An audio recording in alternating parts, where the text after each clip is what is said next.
get back to healthcare for a minute? Sure. I think this concept of the internet, and as I understand your brief remarks, you're thinking about letting people actually have control of their own medical records? Shocking. Yeah, really shocking. Can we be trusted with our own information? And I really love it if you talk about that, because for me it's a very new concept. Okay, great, because it's one of my favorites. There's a lot to say. The first thing is there's a website now called healthdataRights.org, which Susanna was involved with also, where there's kind of a statement of not patients' rights, but individuals' rights to their own healthcare data, not simply in theory, but in practice, in electronic form, in a form that's readable and comparable, so you can see how your numbers or your diagnoses may have changed over time, and long run, so that researchers, with people's permission, can compare medical records across people and see if there are correlations to genomes or to treatments, or what I would call information liquidity. The information now is stuck in a form that you can't compare things to one another. So what that does for individuals is it gives them the ability to manage themselves, if you like. Imagine trying to lose weight if you didn't have a scale. Imagine trying to control your blood pressure if you can't see how your blood pressure has progressed over the years, correlated to what you eat, to whether or not you exercise. It's this ability to manage based on data that has been so lacking in people's health, not their health care. The goal here is not simply to have better health care, but to have people more healthy so that they don't even need it. And if you talk to medical professionals, they'll tell you that none of this stuff with patient-centered behavior maintenance, blah, blah, blah, has really been effective. I don't think it's being properly tested. I don't think it's being widely practiced. And I have to believe that if you give people tools to know what's going on, that'll give them the ability to control what's going on more effectively. Of course, it threatens the power of the medical priesthood. And the one issue I'm involved with is 23andMe, which it's a consumer, which is a shocking thing in the first place for the medical profession. It's this kind of sleazy marketing website that tells you, find out your own genome and do frivolous things like compare yourself to your friends or see how you're related to other people in your family. But there's a little bit of narcissism in there, but it's fascinating. I put my whole family up, which consists of my father and my mother and my stepmother and my full brother and 5 half-sisters and all these half-nieces and nephews, and it is absolutely fascinating. And then I can compare the Russians I know, are they closer? But I can also understand my chances of getting certain hereditarily linked diseases. And for example, type 1 diabetes, which is childhood diabetes, is 75 to 80% heritable. In other words, if it's in your genes, there's not much you can do.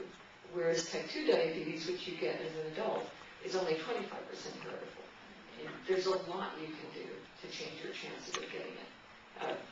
Obviously, eating, exercise, blood pressure control, as well as sugar control. Knowing that stuff, and then being able to also look at your health records. What is my blood pressure now? It's fascinating, and not only is it fascinating, I think it's really going to change how people interact, and with luck, it's going to help this country become healthier. So it would also lead to a certain amount of standardization of records, which would lead to a lot of transparency. Right. It would lead to standardization of records, and there's legislation going on now about hospitals doing this, but it sort of forgets the patient's interests. To me, the best model is what happened with Quicken. When first Quicken was just like a little program that let you print checks out of your computer. And then people started thinking, well, why can't I download my bank information into this Quicken program? And for the first couple of banks, Intuit, which is the company that owns Quicken, made this interface so that you could download your data from, I don't know, Citibank or Bank of America or something. And then the other banks said, well, me too. And so suddenly the Quicken interface became a standard. The same thing, I think, is going to happen in healthcare. And suddenly, all these records, the healthcare system doesn't need to aggregate them or integrate them. They can let the patients do that for them. And then the patient should be able to say which institution should have access to their data. Now, if you want the best healthcare, you'll let every institution have all the access. If for some reason you prefer not to, I think that's your right. So, yeah. And then Quite a difficult question. What's the solution to the healthcare problem in this country? Well, I don't think it's what they're trying to do in Congress right now. I personally think we need to unpack it a little more. And I'll do that for a minute or two. But the first issue is let's be candid. Transparency is important, and if we want to be transparent, we have to admit healthcare is not unlimited. It costs money, and one way or another, it's going to be constrained. Right now, it's constrained by the fact that I'm really lucky, and if I got cancer, I know people at Mount Sinai, and I know Sergey Brin, and I know a lot of people in Princeton, I could probably get really, really good care, regardless of how much money I can spend. Most people are not in that lucky position. And we're not going to make the world equal, but at least we should be clear and candid about what we are doing, and we should make the flows of money clear. We should make it clear what we as a society want to pay for. We should have more specific statements, specifically around the things that cost a lot, like end-of-life care, and how much is it worth to extend somebody's life by 6 months? Because now, as this all happens, it gets rationed, but it's not clear how. And the system is impenetrable to the users. It's unfair. It's arbitrary. It's also tremendously inefficient in many places. Transparency would help a lot in all of those things.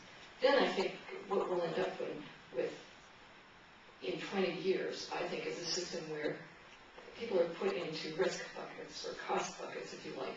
And then the government says, we will subsidize for each person the difference between their likely cost and some kind of standard cost.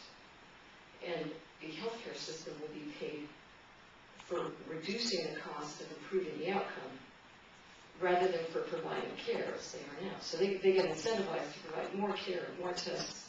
And you could also add in all the issues around liability and liability insurance and so forth and so on. But if we start unpacking it and making what's happening more transparent, having a better understanding of the costs, predicted outcomes versus actual outcomes, and some standards for what a reasonable outcome is and what we should be paying for, then I think we have some hope. But that's an awfully long thing to happen. In the meantime, I think you're going to see kind of below the catastrophic part, you're going to see big changes simply because individuals are going to become empowered.